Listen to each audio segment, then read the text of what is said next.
really like learning the backstories of superheroes. So I was really excited when the show Gotham came out, because they began to you get to see all the characters when they're young. So you see a young Bruce Wayne, and a young Cobblepot, and all the other ones are still young and they're not changed into their supervillain or superhero self. And what I like about it is that you see how the person was before they became a superhero or supervillain. So you kind of see them as this normal person in their life. And what I find interesting is both the origin point of supervillains and the superheroes both tends to be this point of grief.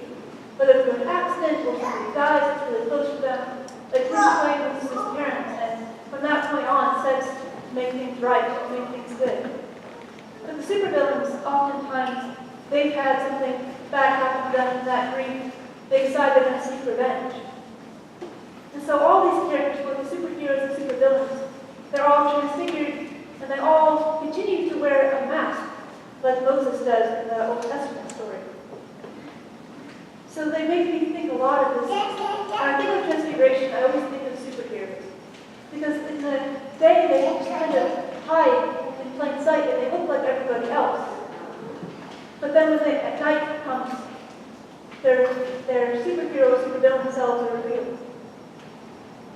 So I think a lot of what this story is about is this kind of window into who Jesus is. So we have these different clues about who Jesus might be that are in this passage today.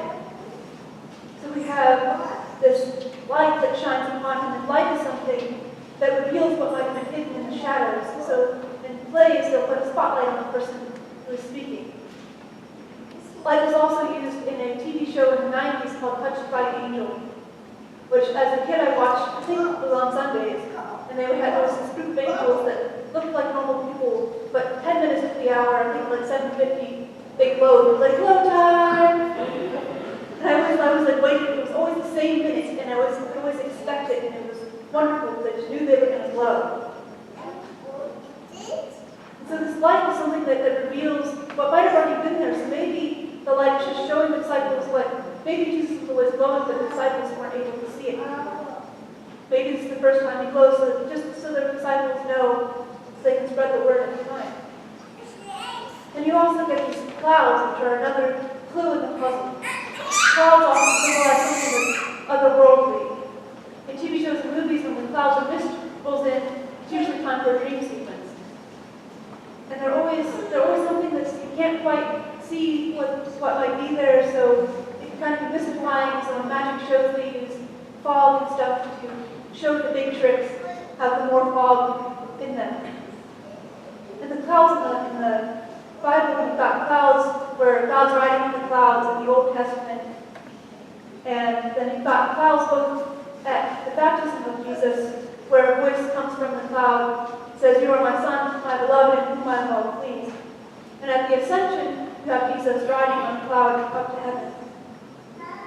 And then you have the clouds here again in the Transfiguration, in which they're all within the clouds, they're terrified, and then all of a sudden it's like, poof, Elijah and Moses are just gone. And so with Jesus glowing and with the story of Moses glowing, I think it's saying that Jesus is like Moses, but greater. So people might have been, all throughout the Gospels, people are trying to figure out who this Jesus is. And so they think, well, maybe he's like one of the great prophets, like Moses. And this is saying, yes, he's like Moses, but greater. Because he's also the Son of God, the chosen one. But he's not like the kings. He's not like the great kings like David, like some people thought he was like. Thought he was going to be just like David. But his robes glow white, not purple royalty, or the many-colored robes of the temple hierarchy. White robes for the working. So while he is both Son of God and he is human, we also get this, he uses his power differently. So we have all the different stories of the parables that he tells, and in this one, we get how he's revealed in his glory, but then immediately after, he uses that power to heal a child who's convulsing with demons. There's a Barbara Brown Taylor quote. She talks about these transfiguration moments as these encounters where, like with Moses in the burning bush, or with Job when it's the great whirlwind, that there's between this world and some other brighter world where God is. But for most of us, most of the time, in most of our lives, bushes don't give off much heat. Most of our ladders don't have angels climbing up and down them like Jacob experienced. And most of our whirlwinds, if they speak at all, don't say anything more than a profound bush. And so while some people get these moments like Peter, James, and John, where they want to keep it, they want to save it, they want to put it in a tabernacle. There's a song by Gary Joe called "The More I Seek You," and this really, I think, sums up a lot of what Peter was feeling in this moment of wanting to capture it. And it goes a little something like this. More I seek you, the more I find you. More I find you, the more I love you. I want to sit at your feet, drink from the cup in your hand, lay back against you and breathe, feel your heart beat. Your love is so deep, it's more than I can stand. I melt in your peace, it's overwhelming. So we have these moments where we just want to sit with God, we want to be with God, and I imagine Peter and James and John just wanting to hear the stories of Elijah and Moses and Jesus. But what Elijah and Moses and Jesus are talking about is his departure, that he can't stay, he has to go on. Just like Moses wasn't able to go into the promised land during the Exodus. So we have these experiences where we have really experienced God and we want to hold on to them. We can't always do it. But the transfiguration continues on even when they go down the mountain. Reminds me of this book I read last week. It's called The Last Unicorn. It was a book written in the late 60s. There was a TV show, I think, and a movie made about it. And it follows the story of this unicorn she believes that she is the last unicorn. She's living in her forest, and she protects all the animals around. And humans don't even recognize her anymore, because when they look at her, they only see a white bear. Because unicorns had kind of become this thing of fairy tales. But one day the unicorn is just sitting in her forest enjoying the world, and she hears these two hunters coming by that were talking about unicorns because their grandmother had seen them and said, it's really a shame because there's no more unicorns left. And this enters her head, and she can't stop thinking about, am I really the last unicorn? And in this book, unicorns live solo. They each have their own forest. They kind of watch over it. The forest is green more of the time, and the animals are more protected, and hunters try to hunt things they can't when there's a unicorn. They kind of protect this whole area of the forest. And so the unicorn decides to go on this journey to see if she really is the last unicorn.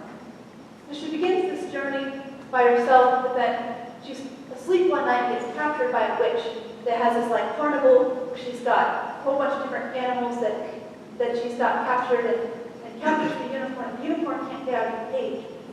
But the witch also has in her employ a magician who had always hoped to be a true magician where he could really do things, but right now he was kind of reduced to doing parlor tricks, like sleight of hand tricks like magicians do these days. And he really fell in love and recognized that it wasn't a white bear that was a unicorn, that it was a real unicorn.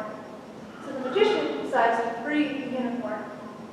They go on their way and make another friend who's kind of like one of the characters in Robin Hood, kind of a part of a band of thieves. And they continue on, and they keep hearing these stories and ballads, and they find out where all the unicorns are. And there's this big creature called the Red Bull that's pushed all the unicorns using their fear into the ocean. So the unicorns just come into the tide and out the tide, into the tide. But they're all trapped there and they can't get out because of their fear. So they change the unicorn into a person so that she can sneak past the Red Bull and doesn't get pushed with the other unicorns. But then this unicorn's whole life has changed once she's changed into a person.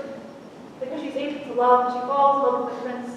And over time, she forgets more and more that she's a unicorn.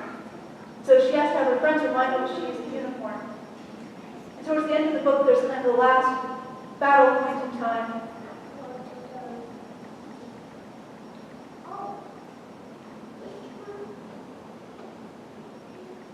And so they're kind of down this tunnel with the Red Bull, and they're being chased by it, and being trampled by it, and they know that the only way they can defeat the Red Bulls is the uniforms. The only way they can free the uniforms is if the unicorn turned human can be turned back.